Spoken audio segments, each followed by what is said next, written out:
Nam mô A Di Đà Phật. Nam mô A Di Đà Phật.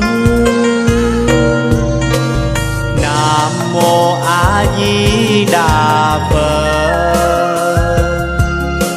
Nam mô A Di Đà Phật. Nam mô A Di Đà Phật. Nam mô A Di Đà Phật. Nam mô A Di Đà Phật. Nam mô A Di Đà Phật. Nam mô A Di Đà Phật. Nam mô A Di Đà Phật.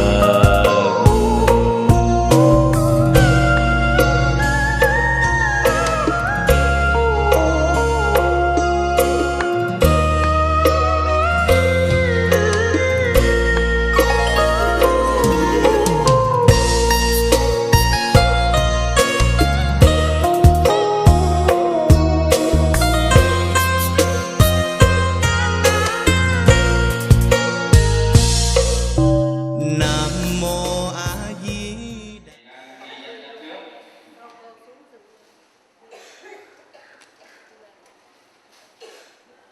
Nam mô A Di Đà Phật. Kính thưa quý Phật tử, giờ này chư thượng tọa Đại Đức Tăng đã quan lâm vào hội trường để dự lễ cúng hội ngày hôm nay. Kính mời tất cả Phật tử chắp tay lại để cung nghênh chư thượng tọa Đại Đức Tăng.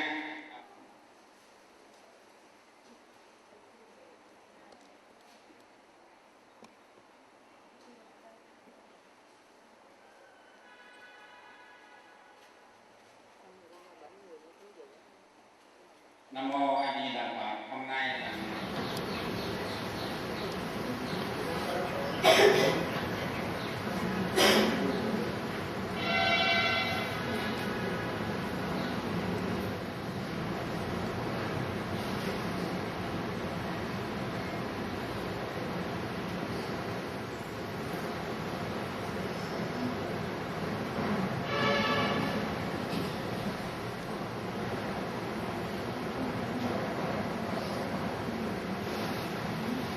Đức Tăng vừa lễ Phật, lễ tổ và xá chúng xong. Tiếp tới đây thì kính mời tất cả chư Phật tử chúng ta cũng lễ Phật, lễ tổ và lễ chư thượng tọa Đại Đức Tăng, trong đó xá chúng ba xá. Kính mời quý Phật tử hướng về Đức Thế Tôn để làm lễ và lễ. Kính mời thầy Dự Thái hướng dẫn.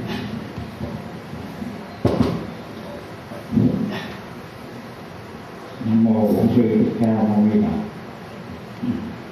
Kính mời Phật tử hướng về Đức Phật cùng chung với Đức Tổ sư kính lễ ba lễ. Mô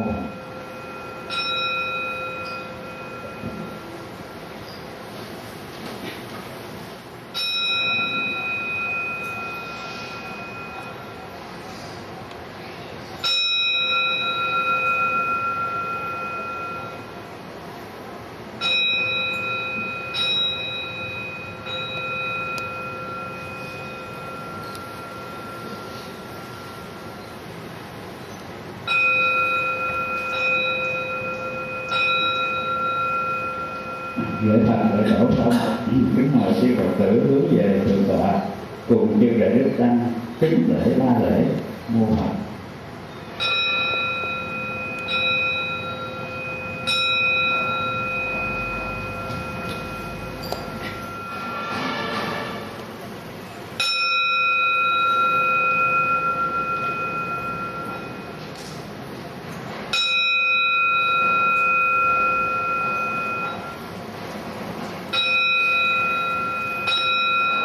Nam mô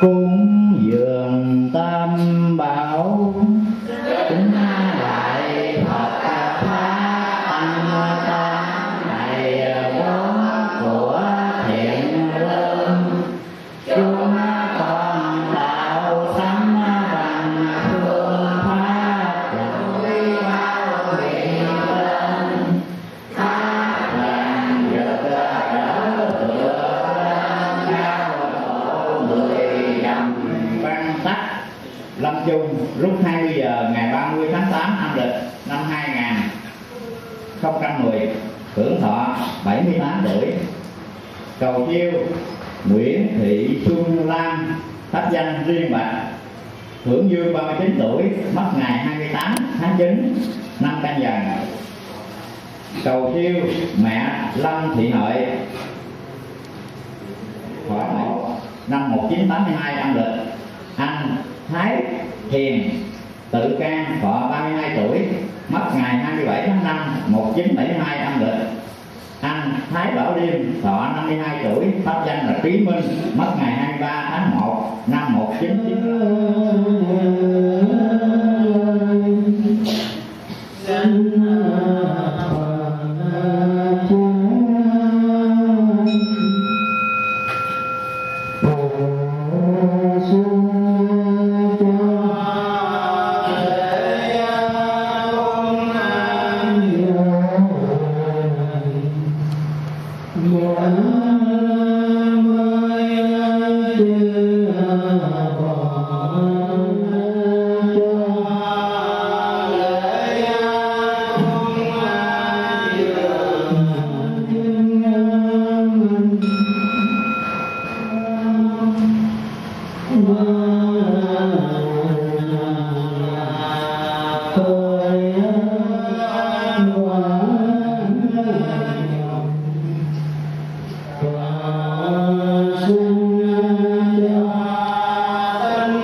Cũng là ngày 29 tháng 9, tức là tháng 9, thì cũng theo thường lệ đây là người cúng hộ của truyền thống của giáo lý Phật sự, thì cũng có chư Thiện Nam kính mời thầy tự đông đủ tại Phật xá Ngọc Vân này.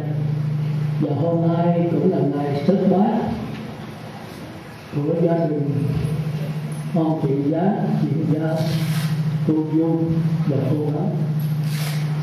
Thì chúng ta kêu Phật tử cũng vừa đọc kinh Tam Bảo, đi cúng vừa ngôi Tam Bảo vừa xong.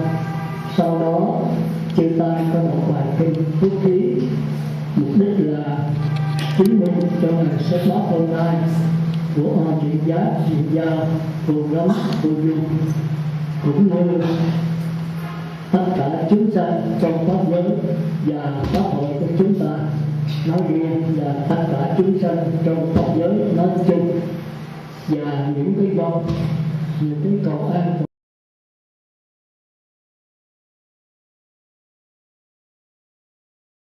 cái buổi cúng như vậy tạm gọi là viên mãn. Nhưng theo cái truyền thống của Phật sĩ thì cái bài hơi pháp là quan trọng hơn. Cúng hội là để trước pháp thôi, chứ không phải chư Phật đến để ăn chay tự kinh rồi về, thì cái đó không phải là truyền thống của Phật sĩ, mà là bài pháp là quan trọng hơn hết. Bởi vì Đức Phật có nói trong tất cả tông bố thí, tài thí, pháp thí, vô quý thí. Tài thí là đem tiền bạc, đem cái khả năng đặc biệt của mình để giúp đỡ. Còn vô quý thí là đem cái không sợ hãi cho chúng sanh. nạn nước, nạn lửa, cướp tặc, đánh giặc đều vào do đó để cứu vớt chúng sanh. Nếu không được là hy sinh cả thân mạng của mình. Nhưng cái pháp lý là lời lành lẽ phải đưa chúng sanh đi đến chấm dứt luân hồi sanh tử khổ, chứ không phải đưa chúng sanh lên không có cái biện phụ sao? Nhưng mà trước khi muốn giải thoát luân hồi sanh tử phải luân hồi đầu thai đó là đạo người rồi đã có trước thái tử sinh nhưng đầu thái tử đắc quả mất hộ cây bồ đề 49 ngày thì bắt đầu mới có đạo thì nó rất khó hiểu. Đứng ra biết tìm hiểu thì chúng ta cũng có thể hiểu được, nhưng mà phải cực khổ, bởi vì nó đi ngược với cái dòng đời. Dòng đời là thế tư tưởng, tu là sửa, tu là tiến hóa, tu là thăng hoa, tu là sửa ác thành thiện, sửa xấu thành tốt, sửa quấy thành phải. Thì cái đó tất cả tôn giáo thời Đức Phật 62 tôn giáo đều đã làm, nhưng Đức Phật không bỏ mãi. Nếu bỏ cái ác, cái lên cái kiểu thì bỏ cái xiềng sắt, xiềng cánh, xiềng chìm để lên xiềng dài, xiềng kim cánh thì tốt, nhưng mà vẫn nằm trong cái xiềng. Làm sao để chấm dứt cái xiềng? Thì mục đích tôi cũng muốn trùng tiên lại cái lời của Đức Phật Thích Ca, nhưng thời gian nó có hạn. Phần Phật tử ở đây thì nó hỗn tạp, có nhiều người có chiều sâu, bởi vì nghe là 20 mấy năm rồi, còn có những Phật tử mới, thành ra tôi phải buộc lòng giảng lời cái thấp, nhưng mà tôi vẫn đưa qua Bát Nhã. Thì quý vị phải nghe nhiều lần, đừng có thấy tôi giảng lời cái cũ mà tưởng là cái cũ. Tôi càng ngày càng đi sâu vào đó, thì chúng ta phải đi nghe liên tục. Thì ở đây tôi tương đối giảng dễ hiểu, còn ở các nơi như là Thanh Hoa thì vừa, còn ở Bào Cát thì giảng thấp, còn ở Bảy Vàng cũng giảng thấp. Còn bây giờ thêm Vĩnh Phước thì đó mới là đầu thôi, tôi chưa đi 12 ngày đi, thì tất nhiên phải giảng thấp. Còn ở một trường mình giảng cao nhất, thì đó là Phật tử ở đây phần có đủ điều kiện, có bản, cái chỗ ngồi rất rộng rãi, rất mát mẻ. Chứ cô cất cái giảng đường gác dòng hai cái giảng đường này cao ráo tốn thì cả tỷ bạc, lại có máy lọc máy đầy đủ, có hai cái thùng phát gì đó cao và đứng hết thứ 1 thứ 2 bự chữa bầu đủ. Nghe cái tiếng nói ống thì tôi thấy cái điều kiện là đầy đủ, có bản nữa mà giảng 2 tiếng nữa mà phải độ tôi gì hết, tôi giảng tập luyện không giảng sạch hơi là khỏi ta bài này. Thì Phật tử nên nghe, có người nghe tôi nói vậy thì mới nói với nhau, tôi nghe Phật tử học bài tôi các nơi một dân các Bào Cát đồ học ra phải dành đi, còn một trường đừng có đi cao quá đừng có đi sợ động xương kia trả bài. Chúng ta cứ sợ thôi, đeo cái con thỏ bên người ngoài thì trả bài học được thì thôi, bạn sẽ con học không biết, con chưa biết nói, con học nói được thì thôi, chứ tôi có nói làm cái gì đâu. Nhưng mà tôi kêu là tôi coi mặt đó, chứ không phải là mạnh ai là tôi kêu hết. Những cái năm cấm năm giới ác và phải làm năm giới thiện thì cái này nó tương đối dễ. Thì Phật tử vô 1-2 tháng, 1-2 năm có thể đã được. Còn mà cái ngũ quẩn thiết trình của 5 quẩn 8 khổ sanh lão bệnh tử thương yêu xe bè thù gác bệnh đổ, tức là tiến trình của 5 quẩn cuối cùng là cái này khó. Cái này là phải lâu, nhưng mà mấy người mới vẫn có thể trả được. Nhưng mà nếu tôi dí nữa là lý, từ những người lâu lâu tôi phải dí rồi. Mà hỏi ông không biết bà biết cái dí là cái gì không nữa. Tôi thấy nhiều người nói dí mà tôi hỏi dí là cái gì không biết. Cái dí là cái tiếng của người nông dân hay người quê mà có thấy người ta chăn trâu đó thì hiểu được. Còn ngoài chợ nhiều khi nghe cái dí không biết là cái dí từ cái gì nữa. Phá dí là siết vô, phá là mở ra. Vì khả năng người chăn trâu đó mà ổng muốn con trâu nó quẹo mà nó sát vô cái bờ đề thì ổng dí ổng lấy cái coi ổng đập con trâu, ổng dí là con trâu nó quẹo sát vô, ổng nấu phá là con trâu nó mở rộng ra thì tiếng dí nó là siết thẳng vô thì thành ra dùng mình phải hiểu là không. Với cái chữ cõi với chữ giới thì chúng ta thấy dục giới, sắc giới, vô sắc giới, thì mình kêu cõi dục, cõi sắc, cõi vô sắc được. Còn 3 giới, 5 giới, 8 giới, 10 giới, 250 giới, có 3 cõi, 5 cõi, 8 cõi, 10 cõi, 250 cõi thì tội nghiệp cho tôi. Không phải là vậy. Chữ giới kia đó là cái hạn, cái ranh mức, cái biên cương thì kêu là giới. Dục giới là cái cõi của người trời, dục giới. Sắc giới là cõi của người sắc. Còn 3 giới là cái nhiều ranh, 3 giới, 5 giới, chứ không chữ có 3 cõi, 5 cõi, 8 cõi được. Mà có người thì nghe nói chữ giới, 2 chữ tàu nó khác nhau. Chữ giới đó là giới luật, tức là cái điều ranh cấp đừng có làm. Còn giới kia là cái bờ cõi, cái mức, cái hàng rào. Thì 5 giới nó khác, cái mức giới nó khác, 8 giới nó khác, thì có thể kêu là cõi được. Nhớ nha, chữ tàu nó khó lắm. Cũng như cái chữ mà thượng tọa vậy đó, với hòa thượng. Hồi xưa tôi cũng tưởng là một thứ, nhưng mà bây giờ tôi có chữ hạn tôi nói rộng, thì tôi thấy chữ tàu viết tôi nói trời đất. Thượng là trên, tọa là ngồi, tức là ngồi trên, tức là bậc thượng tọa. Còn hòa thượng là cái gì? Cũng chữ thượng nữa, mà chữ thượng này khác, cái nghĩa khác hoàn toàn. Hòa là sống, không có xích mích này hết, sống hài hòa với tất cả. Thượng là gì? Là hòa trên hết nè. Tôi rất tưởng vậy. Thành ra mà chữ cái thượng đó không phải. Chữ thượng mà tiếng Tàu viết là chữ thượng này là ưa chuộng, ưa thích, mến chuộng. Chữ thượng này đó là ưa thích. Thành ra chữ Tàu này viết khác. Chữ Tàu đọc ra cũng có âm khác. Chìa nhỏ là ngồi ở trên, rồi hồi xìa nó là hòa thượng. Thượng đây có nghĩa là ưa thích sự hòa, không bao giờ mà nghĩ tới việc tranh chấp hết trơn. Sống ở đâu cũng hòa với tất cả mọi người, ưa mến cái hòa khí. Thành ra chữ tượng này là khác. Chữ Tàu viết khác, một chữ Việt nó âm thanh nó giống nhau. Chúng ta phải nhớ được đó. Thôi tôi nói đó thôi, bây giờ trở lại. Thì cái mục đích của đạo Phật là cầu an cầu siêu, nghĩa là vấn đề sanh tử là vấn đề lớn nhất của đạo Phật. Mà không có tôn giáo nào cũng không chú trọng đến sanh tử hết, cả cái người ngoài đời. Dòng cho chúng ta không chú trọng, rồi cuối cùng chúng ta phải để ý đó. Ai phải chết? Dòng vua quan ông Phật còn phải chết. Nhưng mà chết rồi đi về đâu? Chúng ta từ đâu đến đây? Đến đây để làm gì? Rồi chết rồi còn hay mất? Nếu còn thì bây giờ như là cái linh hồn, thì linh hồn bây giờ nó ở đâu, rồi đây nó ở đâu? Rồi khi chết là linh hồn chết hay không? Chết rồi hết mới còn linh hồn.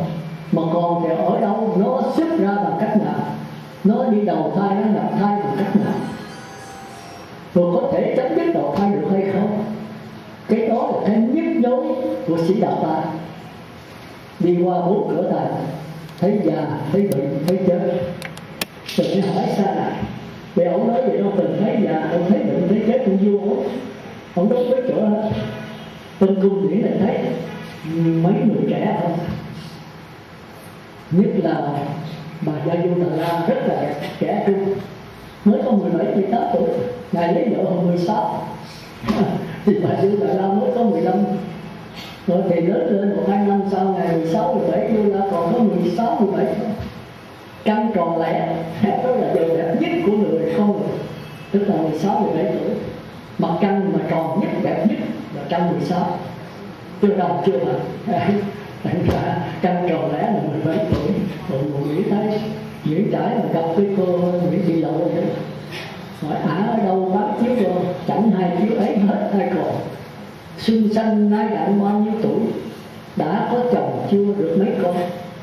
Thì cô trả lời tôi ở Tây Hồ bán chiếu cô. Can chi mà ông hỏi hết hay còn. Xuân xanh nái đặng căng tròn lẻ, chồng già chưa có chi con. Căng tròn là 16 mà lẻ cái nữa là 17. Thì 2 ngày đó là đẹp nhất trong cái người mặt trăng. Nên là chúng ta phải hiểu. Thành ra chúng ta thấy vấn đề sống chết là vấn đề nhức nhối nhất cho những người có cái hiểu biết. Không những xuất gia, tại gia cư sĩ, không những là dân nghèo khổ giàu sang đều phải qua cái đoạn đường sanh tử thôi. Nhưng mà chúng ta phải quay lại, Thái tử gặp có một lần thôi mà nó gần nhắm lại, nó làm cho ngài nhức nhối, không ăn được, không ngủ được, không còn lý tiếc gì với bà Gia Du, không còn lý tiếc gì với La Hầu La là con của ngài, không gì lý tiếc vào gian sang dốc dốc vợ đẹp, không còn lý tiếc với các tỳ nữ đẹp đẽ. Tỳ nữ vô trong cung là 16, 17 không nha, anh nên nhớ. Mà những người xấu là không vô, lựa chọn những người đẹp. Thì chúng ta thấy ở đó ông vua là hà đức nhân chúng dữ lắm. Một bà vợ là đẹp tuyệt vời, còn mấy tỳ nữ ngoài cả trăm người. Chứ là tỳ nữ rất là hầu hạ hoàng hậu, là mấy cô gái đẹp ở các tỉnh Sòn Láng, như Sáng, Xóm Làng gì đó là không có lập gia đình, bắt vô làm cho ông vua hết. Rồi tới chừng mà ông vua chết rồi già rồi đuổi ra, rồi tôi nhớ mấy cái mật kêu mà một là hoàng hậu, hai là trước khi ông vua nào cũng 90 bà vợ, còn tiện người thùy nữ mà hầu hạ ngài cả trăm người, toàn là con gái đã xong 16, 17 tuổi đó là đẹp nhất. Nhưng mà so với hoàng hậu không bằng cái lai của hoàng hậu là tuyệt vời thì vô hưởng được không. Nhưng mà thái tử không phải nhìn sâu xa, ngài qua bữa trở thành cái già, cái bệnh, cái chết. Ngài mới hỏi sao nào, rồi ta có già không, ta có bệnh, ta có chết không? Sao nặng nó ai cũng vậy ngài ương. Rồi cứ tới ngài lúc già lụm cũng chống gậy đi, cũng da nhăn má tốt, mắt lờ tai điếc, ai cũng vậy, không ai qua khỏi cái này hết. Rồi thái tử cũng vậy thôi. Rồi thái tử có bệnh không? Thái tử còn trẻ chưa bệnh, đây thời gian thái tử chừng 60 trở lên thái tử mới biết. Rồi thái tử có uống thuốc bổ thì cách mấy những 7-80 tử cũng là một ngày bệnh một ngày khỏe, có thể 1 giờ bệnh 1 giờ khỏe. Thành ta mới nói là 5 năm 6 tháng 7 ngày 8 giờ, 50 tuổi trở lên là 1 năm khỏe, 1 năm cũng khỏe, 6 tháng là 1 tháng khỏe, 1 tháng bệnh, 60 tuổi trở lên 7 ngày, tức là 70 tuổi lên 1 ngày khỏe, ngày bệnh. Tôi thống cái này đó, bữa khỏe bữa bệnh này. Nó bệnh là nó bệnh, có thuốc thì uống, nó muốn bệnh là nó bệnh thôi. Rồi nó muốn khỏe là nó khỏe, nó muốn ỉa chải là nó ỉa thôi. Tôi không có cấm chỗ thuốc cầm thì cũng vậy. Với cái cử là nó đi vào trẻ mà cầm nó được. Muốn đi cầu không đi 2-3 tiếng, 4-5 tiếng, tới chiều cũng không đi được, cũng không sao. Còn bây giờ cầm nó là nó làm cho đi luôn. Tiểu cũng vậy, bây giờ tôi tới cái tiểu nữa. Hồi đó tiểu là đến 1-2 tiếng, 4-5 tiếng không sao, giờ tiểu là tiểu trong đi luôn. Nó quýnh tới vậy, chúng ta thấy rồi mấy ông mấy bà tới 70, 80 rồi biết. Nói thì không ai tin, nhưng mà đoạn trường ai có qua cầu mới hay, thì mới biết. Tôi bây giờ cái giò cũng biết rồi, đi chừng 2 cây số là hết lên. Xưa 10 mấy 20 cây số ăn thui, càng đi càng khỏe. Chịu thôi, tôi xúc cùng lo rồi bây giờ làm sao mà xếp được. Cái máy đồng hồ xài thì 10 năm, 20 năm mà nói máy đồng hồ xài tốt. Còn cái máy của mình 70 năm rồi mà không có đổ xăng, đổ ít thôi, xăng nhớt thì thôi, mà cái la là nó dở mà nó chạy được tới 70 năm. Như vậy là nó cũng ngon lắm đấy, còn cái giờ thì ông đổ là bác sĩ ông viết cái này hay lắm. Ông nói nghĩ trái tim mình coi, một ngày đêm nó đập bao nhiêu triệu lần, hãy nó ngưng đập là đi. Còn mình nói trái tim mình dở gì 70 mấy 80 mấy tuổi mà nó đập một ngày bao nhiêu triệu, bao nhiêu tỷ lần, rồi một năm tính hơn mấy ngàn tỷ, nó đập mấy ngàn tỷ cái, nó mệt nhọc tới vậy. Còn có quả thận mình một ngày nó làm bao nhiêu lần, nó lọc nước đủ thứ ở trong. Rồi các bao tử một ngày ăn vô nó bóp bao nhiêu lần để nó đẩy ra khỏi. Rồi cái gan mình biết bao nhiêu lần thì mình thấy là cái cơ thể mình 7 mấy, mình xài 7 mấy năm là nó quá tốt rồi, thì cứ than hoài. Còn cái máy đồng hồ giỏi lắm là 30 năm là tiêu rồi. Thì mình nói mấy đồng hồ tốt quá, Thụy Sĩ đồng hồ tất nhất xài 30-40 năm chưa hư. Còn cái máy mình 70-80 năm mà cũng chưa chết thì mình chê. Thì tôi nói là để quý vị thấy so sánh cái tim, cái thận, cái bao tử, cái ruột là nó làm việc suốt ngày đi. Ngủ rồi nó cũng phải làm gì, mà thế rồi mình chết nó, mình phải săn sóc nó. Mà ai không săn sóc thì nó lại xuống. thì có lỗi của mình, tức là phải cử hành, phải thể dục, phải ở chỗ không khí tốt. Thì quý vị phải nhớ ở đó, phải sống với thiên nhiên. Thành ra tôi muốn quý vị mà bác con trai là không bao giờ ở trong nhà ngồi ngoài trời hết, hỏi giới ngoài trời, đi kinh hành ngoài trời, ngồi thiền ngoài trời. Để đây tôi đối với cảnh rộng nhưng mà tôi không thỏa mãn. Nó rộng là rộng cái miếng đất thôi, mà chung quanh không có trời đất, tại chung quanh không có nhà cửa gì hết. Ở đây thôi, hồi xưa đó. Thành ra tôi thích là đi biển cả, những dòng sông lớn. Quý vị ngồi rồi quý vị so sánh cái lúc mình ngồi trong tịnh xá với mình ra ngoài sông lớn hay cái biển, thấy cái tâm hồn mình thoải mái được. Như trước mắt mình có cái cảnh rộng lớn thì cái tâm mình rộng lớn theo. Tôi tưởng rằng chứ đâu phải là người đò bắt nhạc, thì thân hoàn cảnh ảnh hưởng tới cái tâm. Thân xấu, hoàn cảnh xấu, cái tâm sẽ xấu theo. Thầy Đức Phật đừng nhắc nhở tới đệ tử luôn luôn phải thầy sáng bạn lần rồi hoàn cảnh tốt. Thân, tâm, hoàn cảnh và thân ảnh hưởng tới cái tâm, và tâm ảnh hưởng tới hoàn cảnh và thân, nhưng mà trong đó cái tâm là quan trọng nhất. Rồi quý vị phải để ý, thôi là chúng ta đi vào cái tâm sanh tử và cái tâm bất sanh. Đó là cái tôi muốn nói. Nhưng mà giờ tôi nói cái sinh tử trước, thì cái bất sanh nó dễ thôi, cái bất tử nó dễ mà khó. Cái sanh tử đó thì nó thuộc về nhân duyên, mà họ còn thường kêu là duyên học hay duyên sinh, khoa học kêu là điều kiện. Cái gì có đại điều kiện thì cái đó phải đã, tức là cái gì đó thì cái đó phải đã. Nhưng mà ráp làm sao, rã làm sao, có biết không? Lời mà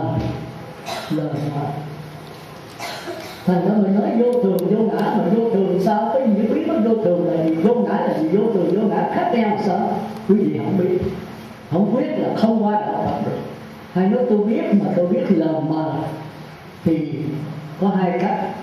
Một là biết là mờ đè nó xuống pháp đúng trị, việc giống như lực sĩ mà đè tinh thuốc, thì đó là trong kinh Minh Tẩy Đức Phật nói.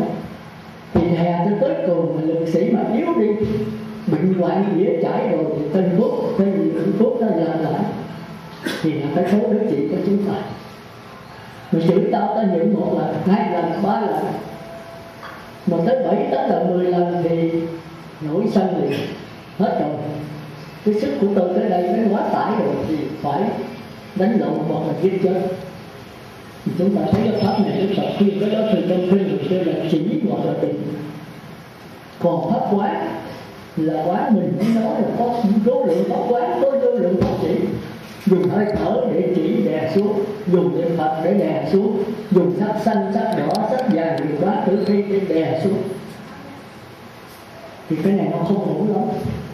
Còn pháp quán là dùng cái nhân duyên, hoặc là quán các pháp để mà chạy trốn. Mà nó chửi tôi là trước tôi chửi nó thôi bỏ, chứ giờ mình chửi lại nữa thì kéo nhau có quan cái nữa tôi tha thứ cho nó. Còn nó chửi nặng quá thì sao? Tôi tha thứ nữa. Rồi chửi nặng quá thì sao? Xách xe chạy trốn. Mà nếu không chạy trốn được thì sao? Thì cho trốn đánh đông. Thì cũng vậy thôi, nhưng mà nó dài hơn cái pháp chỉ, nó cởi mở hơn. Rồi quán cái đó không được nhân duyên thì bây giờ quán vấn đề tha thứ, tứ vô lượng tâm, từ bi hỷ xả, tha thứ cho nó. Còn không được nữa thì quán là các pháp là chân không. Mình là cái gì là ngũ uẩn, nó là cái gì ngũ uẩn, biết chửi là ngũ uẩn, đâu có cái gì đâu, phải bỏ. Có vô lượng cách quán, có vô lượng cách chỉ. Thì thời Đức Phật đấy, thành ra ông A La La Quốc là ông Pháp dạy cho ngài cách cái quán. Ngài nói không được, đè vừa thôi, đè quá thì nó buông trở lại. Cái gì cũng vậy, ngồi sắp da hai cái rết so mình đè nó xuống thì nó đẩy trở lên. Càng đè mạnh chừng nào cái sức đẩy phản phục nó càng mạnh chừng ấy. Mà nếu mạnh hơn thì thắng, mà thua một cái, bật một cái thì nổ hết, tăng mạnh hết, tàn tạ tan phát hết, không còn. Còn pháp quán mà chạy thì được, quán là để thăng hoa. Mình địa ngục mà thấy vậy thôi, quán bỏ lên. Nó là cây gai lên, xuất sanh là cây gai lên. cõi người là cây gai, lên cõi trời dục giới, cõi trời dục giới cũng còn chứng có, lên cõi trời sắc giới, sắc giới cũng là cây gai, lên cõi trời vô sắc. Thì lên nữa, lên tới cuối cùng rồi không chỗ lên nữa, dí vô tới sắc được, chứ bây giờ muốn ra thì họ không chạy trốn được nữa thì chịu luôn. Thành ra ngoài đời không có người khổ đau quá thì mấy người ngu si đã uống rượu, cờ bạc, hút thuốc, xì ke, ma túy, khổ đau càng thêm đau khổ. Khi mà xả ra được thân ngoại danh hiệu, còn những người trời không hơn đi buồn quá thì đi tham quan, đi đá banh, đi đánh bóng bàn, không có chơi những trò chơi hát, là đi du lịch, không nữa đi nghe pháp, đi niệm Phật vô Phật thất để chạy trốn nữa. Thì đi vô đâu quên hết, về đụng cảnh nữa thì cuộc sân nữa. Cái thành ra chạy hoài mà tới chừng không chạy được thì sao? Thì có phải là quấy rộn thôi, nhưng mà nó nhẹ không có thấp đẹp, mình không có quán hệ, nên nhớ chỉ thì có thể chưa có quán, mà quán rồi thì phải có chỉ. Thành ra cái quán này quán mà nếu cái tâm mình phá bỏ là sao quán, thì cái tâm mình phải định, mà định không mình không chịu quán vẫn được, thì cái này là nó có rất kỹ đè nén. Mà nếu muốn quán thì phải có định, tức là Đức Phật nói trong kinh là phải nhị niệm, thì cái quán mới là sáng suốt, không mình có thể qua cái trí tuệ. Còn thất chỉ đó không qua, từ sơ tiền qua nhị tiền, tam tiền qua tứ tiền qua tứ không tốt luôn. Rồi khi mà nó quá lắm rồi nổ, còn có khi ở cảnh tứ tiền trở lên tứ không nữa thì tất nhiên là không có sắc thân, không cảm giác, đâu có đụng chạm cái gì, thì cái này an ổn nhất. Nhưng mà an ổn không, quý vị phải học dấu hết cho là an ổn thiệt. Một người học tứ không, thành ra kêu tứ không là phải bất động, không còn nhất thiết nữa. Dầu cho động đất, dầu cho bão lụt, dầu cho lửa cháy, cả quả địa cầu này, người học tứ không không chết. Cái sắc thân họ là rất là tinh tế. Bão tố mà đưa cái nhà sụp hay là sóng thần kéo họ cũng không đi, cây cối chóc lót hết mà họ không sao. Tầm này không được đến, gió bắc không dinh nhục lợi ai thì si cây chê không đụng đến các ngài. Thì niết bàn chứ còn gì nữa, nhưng mà niết bàn thật chưa. Tứ thì còn phương tứ không đấy, cái thân là hư không, cái tư tưởng là hư không, cái hoàn cảnh là hư không, không có xác thân, toàn là cái hư không phản trống. Chỉ đâu có gì đụng tới được hư không, còn có gì làm cho hư không hể, hư không mất, hư không chết. Nhưng mà tại sao Thái tử không chịu?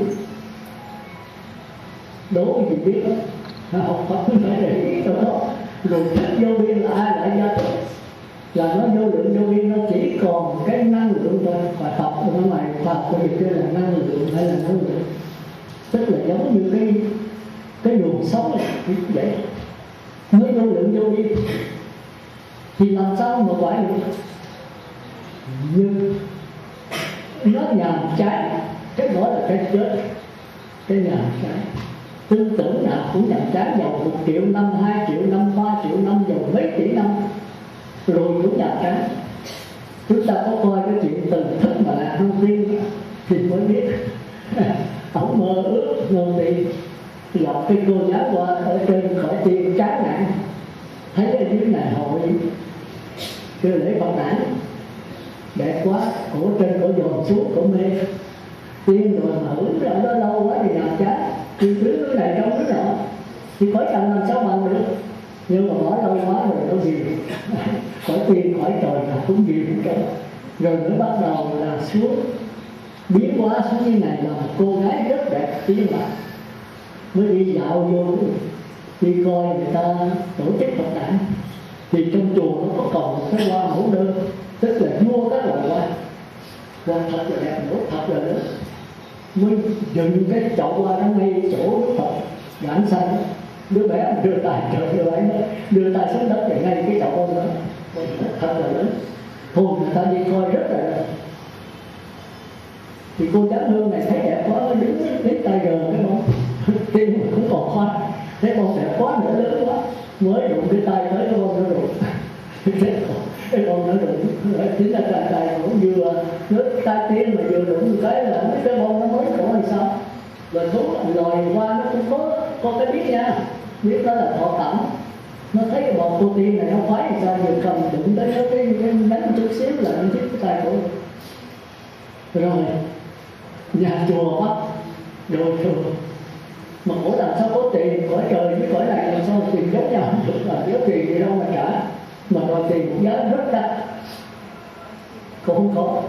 Mới cổ như cái cây Sala gần đó, rồi cái con cái chừng nào có tiền thì có ai để chuộc gia đình mình kiếm chuộc thì cô mới được thả ra. Mấy ông thầy và mấy ông sư nó không giữ ra.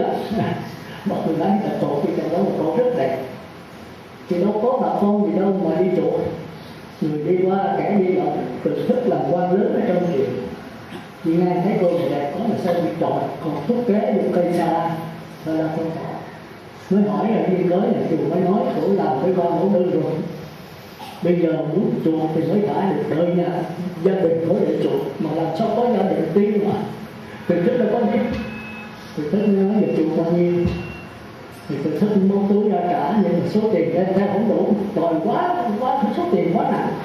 Tôi ăn mẫu đơn mà đòi tới cũng như bây giờ cả thể rồi, thì ông làm sao mà trả cho đủ, còn móc ra không bao nhiêu, nó bây giờ không đủ.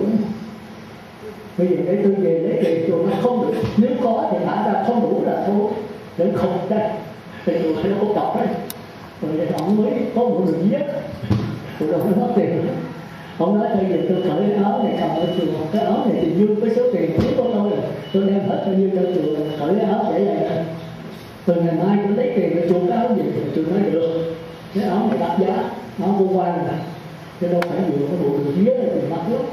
Cái áo như áo bàn của mình bây giờ nó mặc áo trong là thêm cái áo mà ở ngoài đấu mấy ông để áo đó thì đắt tiền, cởi cái áo để lại rồi ông chụp cô giáo hương ra, từ cô giáo hương cũng mừng vô cùng. Mà cổ ở đó là từ sáng tới chiều mà tay dương mẫu đợi mà không thấy cổ. Bỏ đi tích kêu mấy con tiền thì kiếm ngoài không gặp, tới trình thả ra với cổ ra mà trống cổ bay lên khỏi trời ra về mới bị cây vô mẫu phạt. Hỏi cô đi đâu, cô mới nói thật. Hỏi ai cúng thì nói là từ thức. Tôi nói chết con, vậy là con có duyên nợ với từ thức. Bây giờ con phải đi rước từ thức về đây là hôn phối với con, với vợ. Con có duyên nợ thì phải làm chồng vợ con. Đó thì từ thức thì nó chán, là sau khi chuột cái áo rồi về rồi đó thì thấy cuộc đời nó làm chán. Họ mới treo đến từ quan, không còn quan nữa. Họ mới đi ngang vô sân tị thì mà Tây Dương Mẫu nó quá hiện, cái núi đó là núi của khỏi đời khỏi trần, mà mới trang hoàng cái núi Thần Cảnh Tiên. Từ thức nó ngồi đường đi chơi hoài không thấy cảnh nào đẹp quá, đêm đó đêm 16 trăng rất là đẹp. Cũng đợi cái thuyền ở đó, cái núi này nó đâu có đẹp, sao bây giờ đẹp như Cảnh Tiên. Nó mới đậu thuyền nó lên mà đi vô trong đó rồi thì thấy hai hàng bông hoa rất đẹp. Thì có mấy cô tiểu lầu để biết đó, cô mà nói nhỏ, gái nhỏ ở đây người kêu là chú Điệu gì đó, cô Điệu gì đó. Cô có chắc Điệu lắm, kêu cô Điệu không biết cái tiếng Điệu là từ đâu. Nó cầm cái hai cái bì bi, cái cà lắc chạy ra thỉnh qua từ thức. Bà Tây Dương Mẫu thỉnh bà, thỉnh ngài. Ông nói Tây Dương Mẫu là ai? Nó con không biết, bà Tây Dương Mẫu hiểu con ra đi thỉnh từ thức này, phải từ thức không phải. Thì thôi đi theo, thì hai bên qua đẹp quá, cái cảnh này đó thì không khó mà sao đẹp quá. Đi vô thì gặp bà Tây Dương Mẫu. Bà Tây Dương Mẫu nó kêu cô giáo hương ra đem nước rải từ thức. Hỏi ngài biết ai không? Thì thức nhìn hoài nó tôi nhớ mãi mang mãi là tôi có gặp cô này nhớ đâu tôi không biết. Thì Tây Dương Mẫu nói ngài đọc bản đó là cô này để ở bông con bên mẫu nó là trước. Bây giờ ngài cứu, bây giờ ngài có duyên cô này ở lại đây. Tôi thích khoái quá rồi, ở thì khoái rồi khổ gì nữa.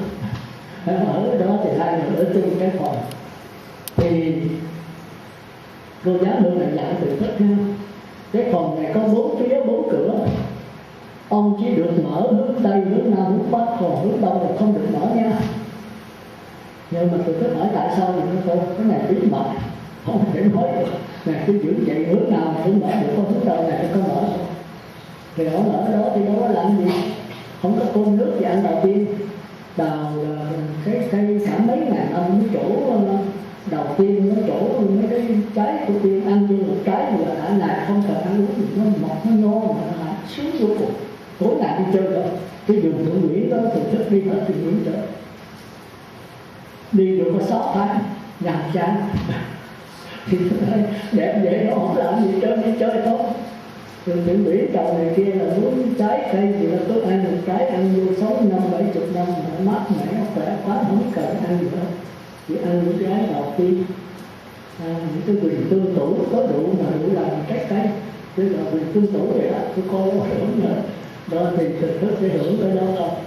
Giá Hương thì cây hồng cây vô mẫu thứ gì mới trở về thuyết dạy, rồi cuối cùng ông chán quá ông mới mở cái cửa sổ.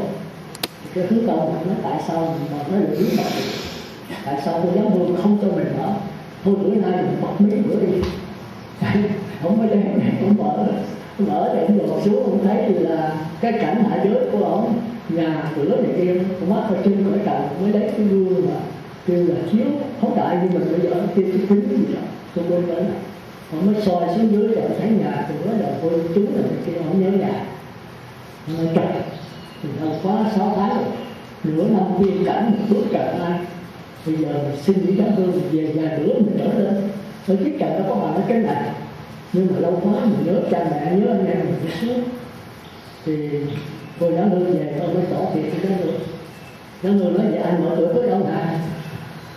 Rồi em cứ bí mật đó bữa nãy anh được bí rồi. Bây giờ anh thấy nhà cửa của anh chịu con lỗi gì cho anh nói là tôi đi mở cho anh nhiều nhà cửa thôi. Thì Giám Hương biết rồi. Tôi tình ta hết rồi. Từ đây thôi không còn nữa. Thì nó bật là tên Dương mở mới cho con hạt chở xuống. Thì không tưởng chở xuống là mình đi thông mình leo lên. Không nhờ xuống tới đất thì con hạt nó hấp của một cái lọt ở dưới đất. Rồi còn họ dậy thì con hạt bay mất.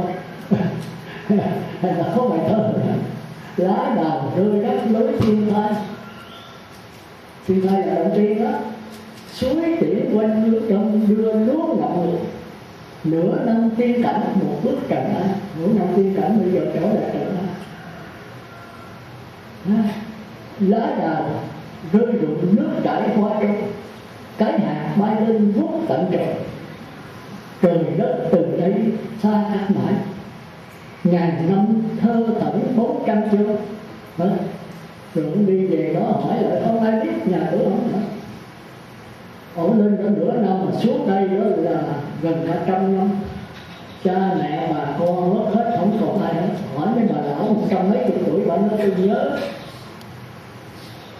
70-80 năm về trước có chàng từ thức làm quan ở đây rồi đi mất biệt luôn. Hỏi ông anh sao anh còn trẻ quá vậy? Thì nói là bây giờ chết mất rồi không còn ai đâu. Thì chúng ta thấy từ thức thì nó buồn bã đi mất luôn, không biết mất chết rồi đâu. Bây giờ chúng ta trở lại nghe mây không? Tôi kể cái chuyện kể chuyện lắm mà tôi thấy ở đây để lúc mới cho bạn kể chút cho nó vui, để tôi là hay tôi giảng khóa mà đi về cái tâm lý thì nhức đầu lắm.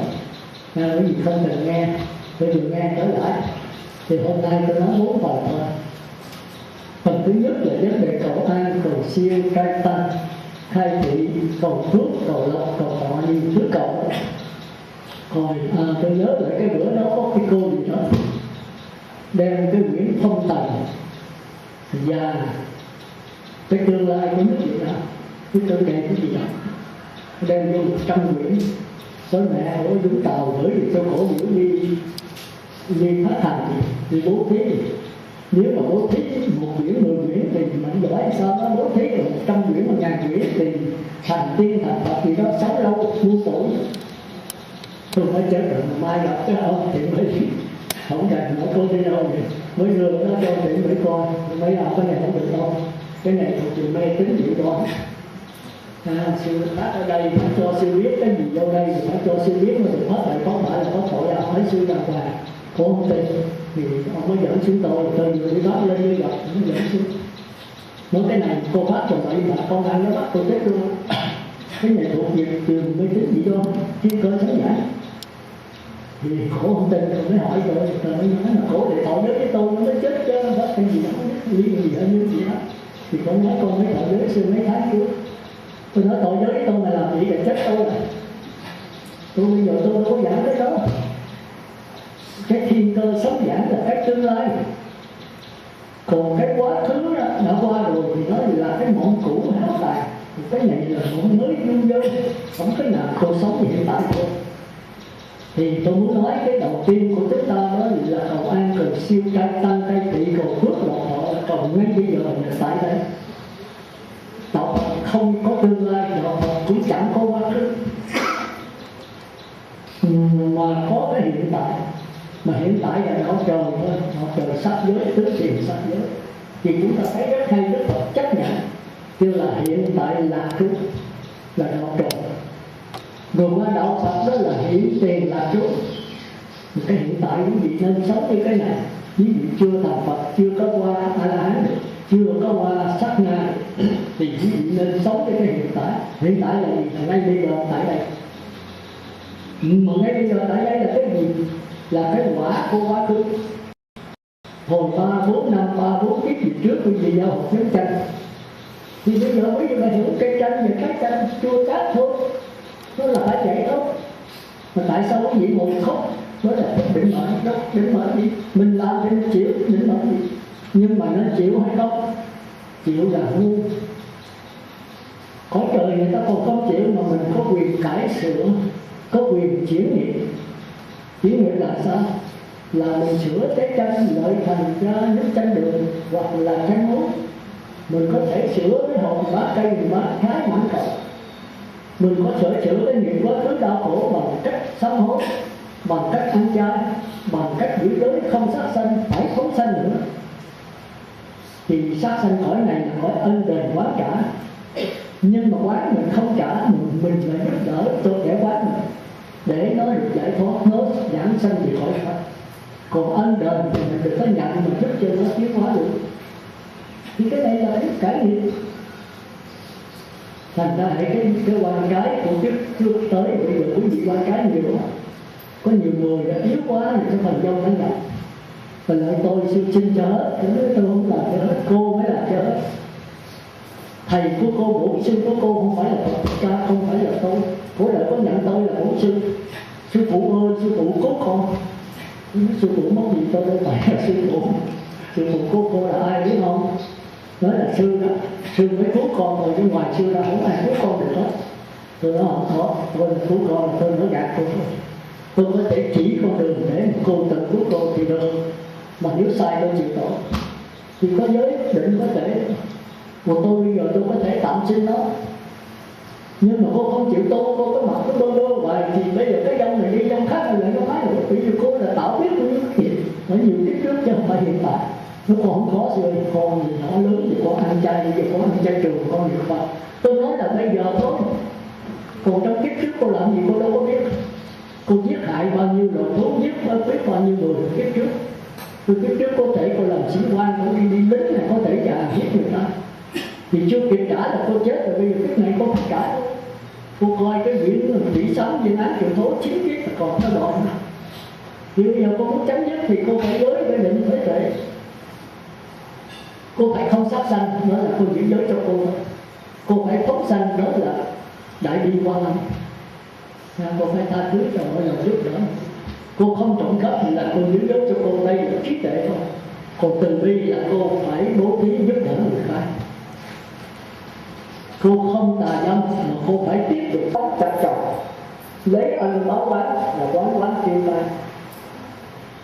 lấy đức báo oán là cái quán này trở thành đệ tử. Thành ra hồi xưa mà tôi đi mà thi lớp 11, 12 tức là thứ tài 1, thứ tài 2 thì hồi xưa giáo dục cho đọc đấu thì cho 3 câu: dĩ trực báo oán. Khổng Tử nói rằng dĩ trực báo oán, Lão Tử nói rằng dĩ ân báo oán, Đức Phật nói rằng dĩ đức báo oán. Bạn hãy giải thích 3 cái từ này và cho ví dụ. Trời ơi, cái bài thật là hay mà nó tôi đâu có đạt. Không biết dĩ quán báo oán thì mình biết, Diễn âm báo quán thì mình biết, mà diễn tức báo quán rất là thích. Tới bây giờ tôi thấy phải bỏ mà làm như bây giờ tôi biết tôi là ai.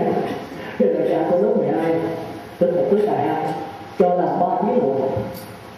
Nó thì muốn coi kinh sách gì ăn cấp gì đó, không cần chữ, mấy giáo sư nữa không cần chữ. Vô làm nó có chuyện 3 tiếng đồng hồ, biết còn không chuyện. Dĩ trực là sao, mà dĩ âm là sao, dĩ đức là sao, mà tại sao dĩ trực là không tử? Còn dĩ âm là lão tử, còn dĩ đức là lão Phật, Phật thích đó. Thì thôi gửi cái vị hát hôm nay cái thì giờ nhãn tôi xin đưa ra hiểu thôi. Đó thì chúng ta phải hiểu rằng chúng ta tập với cái sống hiện tại, thở vào tâm tĩnh lặng, thở ra miễn miệng cười, an trú trong hiện tại, giờ phút đẹp tuyệt vời. Còn qua đạo Phật thì thở vào tâm tĩnh lặng, thở ra miễn miệng cười, an trú trong hiện tiền, sát na đẹp tuyệt vời. Thế giới của đạo Phật là không có hiện tại mà chỉ có cái hiện tiền. Hiện tiền hiện tại khác không? Nó khác là trật, mà nó giống là sai. Chúng ta phải hiểu rồi. Thì ngay cái hiện tại này, chúng ta phải có con mắt thứ ba, kêu là huệ nhãn. Nhìn thấy hiện tại không có mà nó chỉ là sự chiếu biết như cái dòng nước thôi. Thí dụ chúng ta nói hiện tại, mà nếu chúng ta chiếu cái dòng hiện tại thì nó thành qua quá khứ. Chúng ta nói tương lai, mà nhìn tương lai nó thành hiện tại. Mà nói hiện tại thì lại nó thành quá khứ, cứ thế nó trôi chảy qua. Bởi vì nó có cái hình mà nó không tính. Quý vị xuống cái dòng sông hay cái dòng biển thì chúng ta thấy cái dòng nước sông nó chảy đi hoài. Quý vị lấy tay thuận, quý vị nói hiện tại thì nó chảy qua rồi thành ra quá khứ.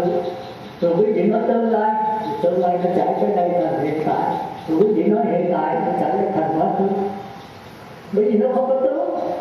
Nhưng mà nếu quý vị dùng cái gió tham sân si, cái gió nổi cuồng động lên thì cái dòng nước này nổi lên cái lượng sông.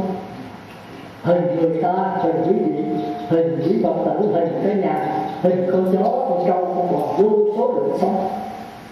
Thì lượng sông không phải là dòng nước. Khi có tướng rồi thì kêu là sông, mà không tướng thì kêu là dòng nước.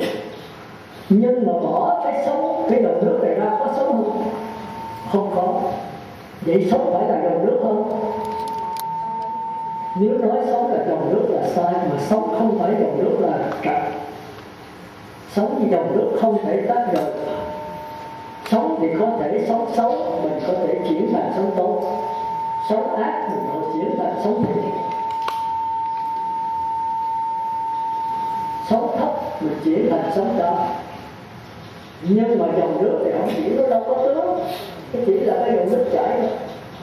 Thành ra nương vào cái sống, mình nhận lại cái dòng nước trong đó. Thì cái này là qua đạo Phật. Nương vào cái sống, tức là nương vào sát thân này, nhận lại cái bất tử thì đó là đạo Phật. Không có pháp môn, chỉ là nhận lại. Mà nhận bao giờ sư có pháp môn, có thầy, có lai lai, có tự đầu không? Nhận là nhận đây bây giờ thì tại đây. Còn ngay cái sống hình tướng này, ngũ quẩn này, mà bây giờ ngũ quẩn xấu để tôi cải sửa thành ngũ quẩn tốt thì phải có bổ sung. Chỉ các phương pháp môn không thể chuyển liền mà phải từ từ phải lai ra. Nước đục thì có thể trở thành nước trong. Thì nước đục nước trong đều là tánh nước hết. Mà nếu tánh nước thì ngay nước đục cũng là tánh nước, mà ngay nước trong là tánh nước. Chỉ nhận lại thôi. Thành ra ngay cái lượng xấu sát thân này, sắc họ tưởng là thức này, cứ nhìn nhận lại cái bất tử. Thì cái đó không pháp môn, không có bổn sư, không có thầy nào chỉ dạy đâu. Còn ngay cái tiến trình của quẩn này đã sát thân là thô tháo, thì gãy chân, gãy tay, một con mắt, chỉ sự có thể cải sửa sắc đẹp, làm cho nó trở nên lành lặn. Nếu khoa học càng ngày càng tiến hóa, chúng ta thấy có người ở mũi xẹo sửa là nó không tốt, có người cái miệng mà nó méo sửa là cái miệng là lắng lại, thì cái đó là pháp môn của người chọn. Còn đạo Phật này những ngay cái miệng méo, cái miệng tròn, cái miệng như là trái hoa đào đều là bất tử hết, thì không có cần chuyển gì hết. Hai cái pháp môn không khác, nhưng mà cái bất tử mới là mình. Cái dòng nước linh hồn mới là ta, mới là của ta, mới tự ngã của ta. Còn cái sống không phải ta. sống thì nó lên, nó thành, rồi nó trụ, rồi nó hoại, rồi nó không. Từ cái không này nó bước qua cái lượng sống khác. Nó lấy cái chủng tử vào lúc còn sống làm cho người nó tạo ra lượng sống tốt hay sống. Không can hệ gì tới linh hồn này. Dù giống sống mà xấu thì cũng linh hồn đó, mà sống thật tốt thì cũng linh hồn đó. Linh hồn thì không có tốt xấu, nhưng mà là cái chỗ để nương tựa tốt xấu nương cái linh hồn nó phát hiện ra. Thành ra tôi thường hỏi cái vị hoài, lúc mình 4 tuổi với lúc mình 40 tuổi là một người hay là hai người? Thì quý vị nói là một, thì tôi nói sai. Quý vị nói là hai, tôi nói là kẹt. Chẳng phải tôi nói kẹt. Nếu nói về lượng sống đó, tức là sắc thân thì hoàn toàn khác nhau. Nhưng mà cái sắc thân nó có một cái linh hồn. Một linh hồn không có hai linh hồn. Thành ra lúc bé 4 tuổi với người 40 tuổi là một cái linh hồn không? Nhưng mà hai thế. Rồi khi người 40 tuổi đã chết rồi, thì cái sắc thân ngũ uẩn này nương vào cái linh hồn chủng tử ở trong cái dòng nước linh hồn đó mới tạo cái mẹ tôi tạo. Nếu tôi giết cha giết mẹ thì tôi bằng với cái nhà, tức là không còn có giết, tội muốn được. Nên không ai xem, chỉ một người đã sợ nhất, đó là các con. Và các con tôn thờ nó không ai là bổn sư thật sự của các con không rồi, tôi là Như Lai, cũng không phải là thầy chỉ của các con. Ai làm cho các con thành thật người đó là thầy của mình. Đạo Phật rất rõ ràng. Thành ra đừng sợ người khác, đừng có sợ ông sư, mà chỉ sợ mình thôi. Đừng có kính Phật làm cái độc nhất, đừng kính các nhà sư làm độc nhất, kính thì kính, nhưng mà hãy nhớ kính là mình kính lại ông sư, kính lại Phật để mình làm Phật thì kính lại là đúng. Còn kính lại để ăn ngoài cái phước báo Phật cho mình cái